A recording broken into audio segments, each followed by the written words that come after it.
We continue to preview the 2025 college volleyball season. Our stop today is Marietta, Georgia, as we get to visit with Tim Walker, heading into his second season fully as the head coach there for the Life Running Eagles. Coach, thank you for taking some time with us today here on Midwest Sportsnet. I wanted to visit with you about 2025 and a lot of other things with the Life Volleyball program. Let's start, as we always do, talking about the previous season, 2024, your first year as the full-time official head coach at the program. I know you've been with the program for a little while. 14-18 overall. You start off 13-8 pre-conference schedule and into the Southern States portion of the schedule. Last part of the season, really not what you wanted. Really kind of a tale of two seasons, it seems like. You lose 10 of the last 11 to close out the year, and I think it's reflected also in the conference record, 6-7, right there at 500. So tell us a little bit about the season. Yes. Well, I want to say thank you so much for having me in the first place. I mean, I'm really excited to be able to share a lot about our season. I will start with talking about last year. Last year, coming to the season, we were super excited just because I feel like talent-wise, we had one of the most talented teams in our conference. As you know, like just with coming into the collegiate realm, a lot of unforeseen things happening. We start off the season super strong, but we did lose a couple big pieces in the beginning. Leila Parker, who was our 6'5" middle blocker, who was the previous freshman of the year last year, top 10 in blocks per set in the country, comes in and redshirts that year with some pain in her knees with patella tendonitis. We had a D1 transfer, Imana Ellis, who came from Louisiana Tech, that was deemed ineligible in the first half of the season due to her medical red shirt not being filed at her old school. Some big losses just in the beginning. And I will say, like, as we work through them, a lot of the things that I tell our team, like trusting the process, controlling the controllables, something I preach to them all the time. It was now my turn to now do the same thing. So at that point, I had to realize, like, hey, I can't preach this to them and I not do the same thing. So we had freshmen that, some that stepped up big time, some that needed a year to kind of like be battle tested and kind of get a season under their belt. But we didn't have like time to give them that. They had to be thrown right into the fire.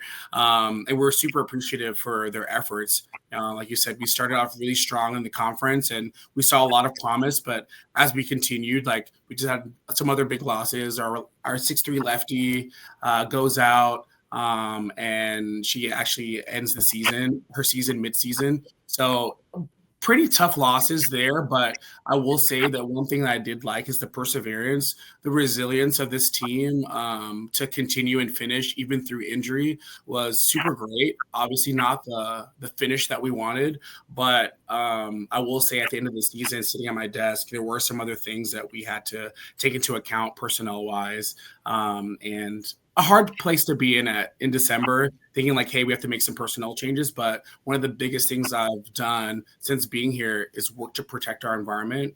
Culture-wise, I think we had to change some things, kind of switch gears a little bit to really pushing our girls to be 1% better each day that's on the court and off the court.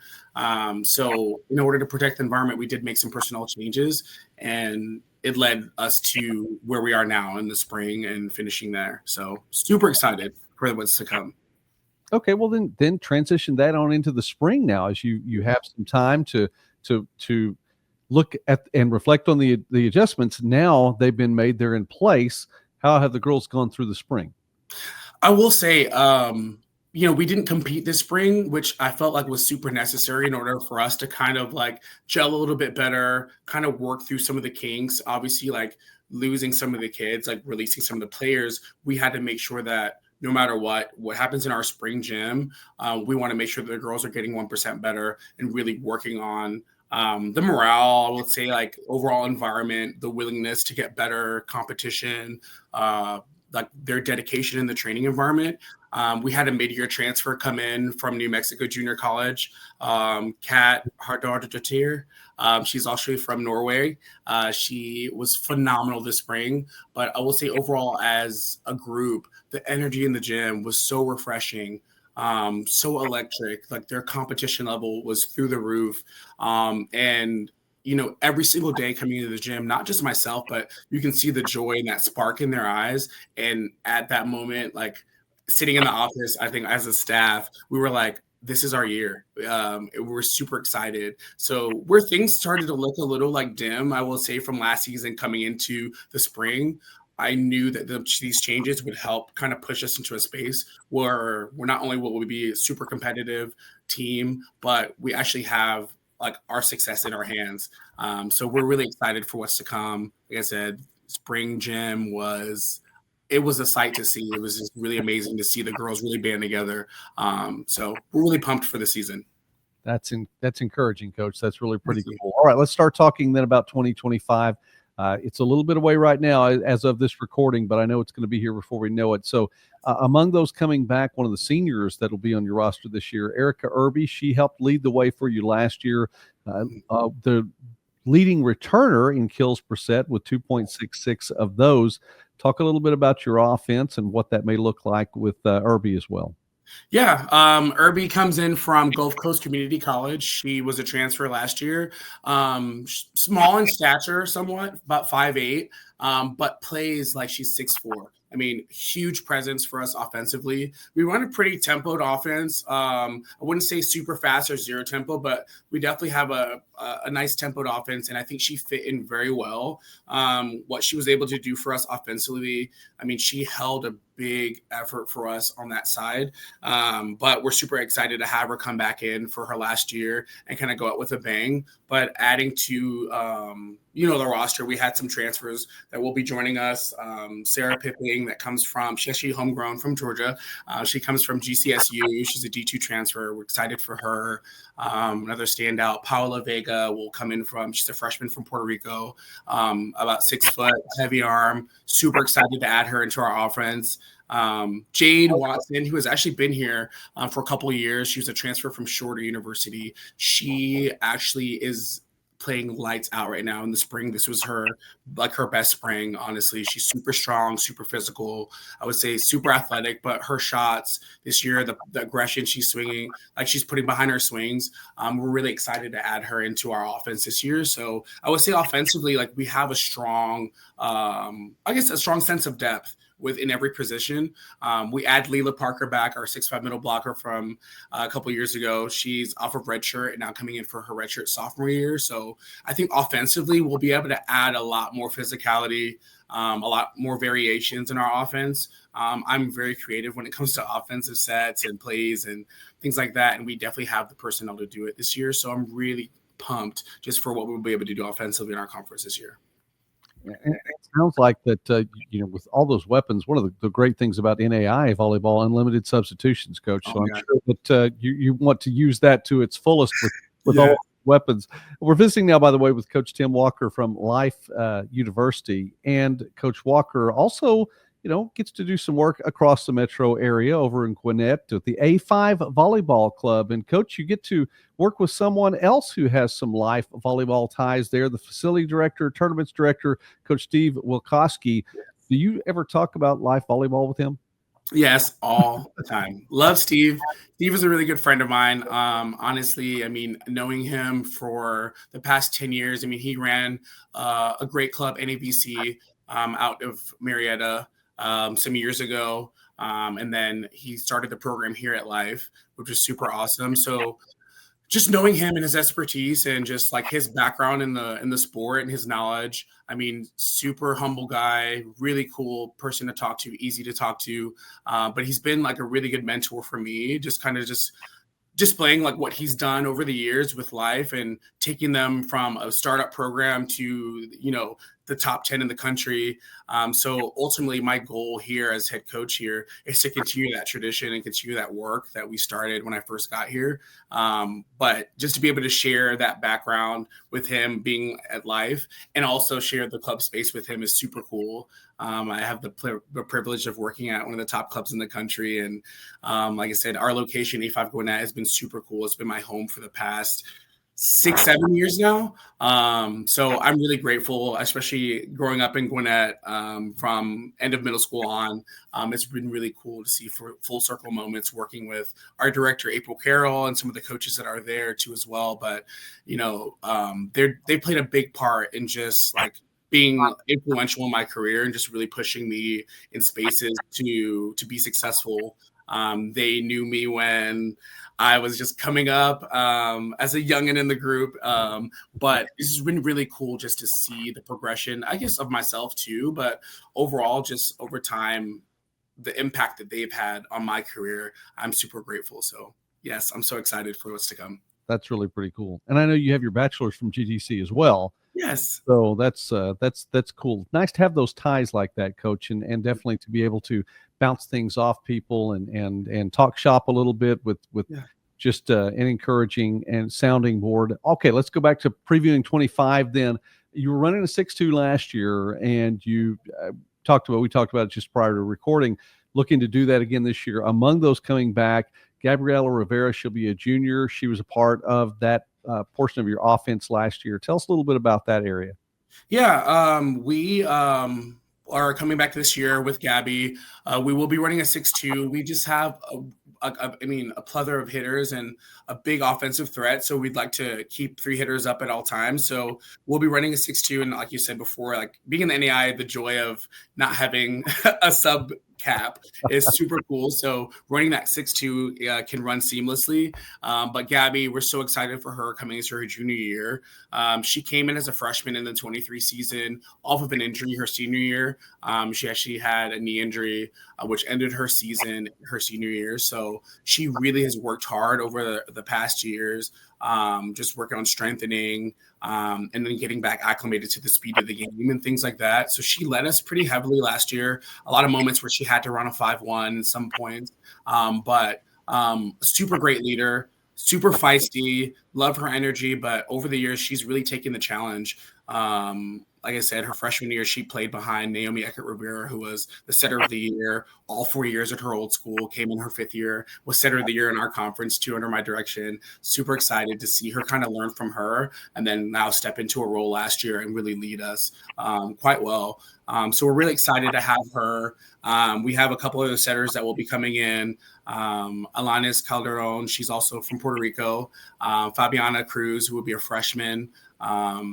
Alanis is a transfer from Mercy College out in New York. So we're really excited to have them. But we have Anna Scogan, who is also a sophomore that will be joining us this season. She came in off of a season-ending knee injury from high school and unfortunately came into preseason and also had injuries. So we're excited to have her come back this year in full strength and kind of add to the setting role this year too as well.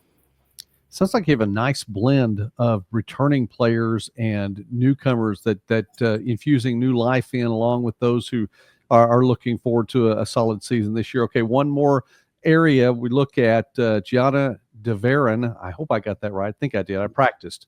Yes. Coming back for her sophomore season, led the team 3.44 digs per set last year. Talk a little bit about that back row. Yeah, I mean, Gianna comes in this year as a sophomore.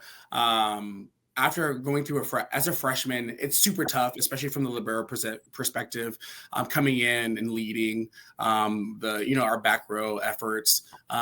Super feisty, love her energy, like super scrappy, has like that grit and that like competitive drive, loves to win, hates losing. Just something you really want. You want to kind of have that little like spunk from the lib position. I think she does a great job there. I'm really excited just to add in that position. I mean, Rain Jareen, she is one of our other DS bros.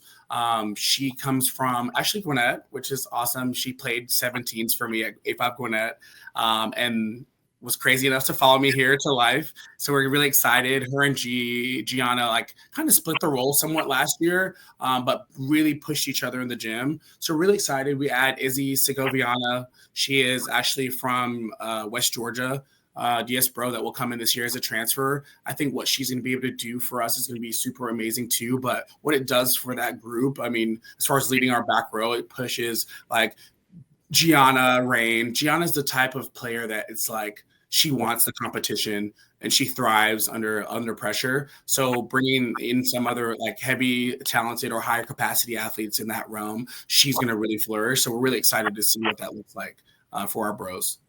All right. That sounds good, Coach.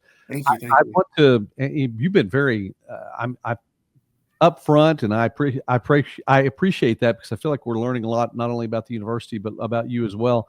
Personal question that I've asked both coaches over the course of the summer that will continue here. I have to ask you, Coach, favorite 80s song or band? I know you were born in the 90s, but you're not unfamiliar, I'm sure, with 80s music.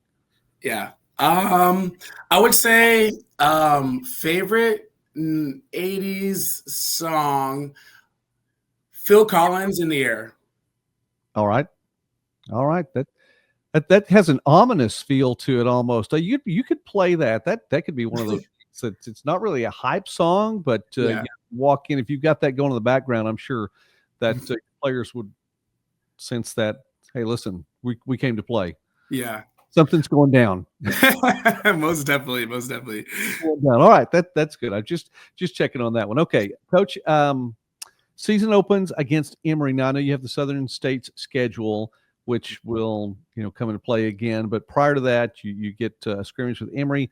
Among the other things you have going on, the 10th annual Running Eagle Classic. So tell us a little bit about your pre-conference schedule, and that's even going to see a different name. Yeah. So as you said, like Emory we have a really strong relationship with them and their coaching staff. So we've been going back and forth, like where we go to them, they come to us for exhibition match in the beginning of the season, which they're super high capacity. I mean, as far as how they operate, they are D3 or high academic university, but they pretty much operate as a D1. So their athletes are superior. They've won the most national championships in D3. So it's really cool just to be able to kind of bounce ideas off their coaching staff and be able to compete with them. We are going like back and forth, neck and neck through the match. So I think it's a good way to prepare for the season. So that's going to be super exciting. We have that on the 19th of August at home, which is going to be super cool. But in addition to that, we have our Running Eagle Classic that will be our 10th annual tournament. This year, we actually will be seeing some changes to the tournament. One will be the name. We actually will be dedicating this tournament to Carlos Soler, who was our head coach my first year, a very close friend of mine. He actually brought me in as his assistant in the 22 season. Really, really close and dear to my heart, just because, again, like I said, really close friend, but also too just a really good human. I mean, he really believed in just what I had to offer as a coach, and bringing me in and kind of showing me the ropes, and promising me that, this experience is something that's going to be super fruitful. I was super excited just in being able to work with him and kind of learn and pick his brain and what he knows and his expertise in the game. Unfortunately, in January of 23, he disclosed some issues, like health issues with us. He actually suffered from cancer and autoimmune deficiency disease. And we thought that it wouldn't necessarily affect the season that year, but as time progressed, we started to see like the physical meet up with, reality. And that's when we realized, like, okay, like we have to add a little bit more effort as far as from the rest of the staff. It was the GA and myself. And, unfortunately, he was not able to start the season with us. I think he came to about maybe the first two practices for about 30 minutes. And then third day of preseason was hospitalized. And that was the last day, in honesty, that we got to see him or even be around the team. In September 29th of that year, he actually passed. And I was named interim head coach that year. And we dedicated that season. And honestly, this entire experience to him, just because of the impact he's had just on not only us as a program, but the Life University itself, our athletics department.